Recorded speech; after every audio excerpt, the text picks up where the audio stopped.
Okay, so this is going to be a little tricky because I'm doing this one-handed and holding the camera. But basically we just grab the glue bottle and we just put a little bit, if I move that around so you can see, just put a little bit in the center.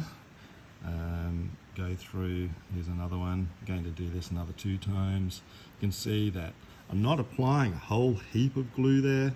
It's just enough, a little bit in each, like so, and you'll be quite amazed how the glue spreads across the biscuit. So I'm placing the biscuit down in the groove like so, and you can see that we've got a little bit of glue oozing out there. Can't really see the glue there, but if I go through and pull this biscuit out, you'll see that the glue has traveled up both sides of the biscuit, and so we don't need to put copious amounts of glue in the groove.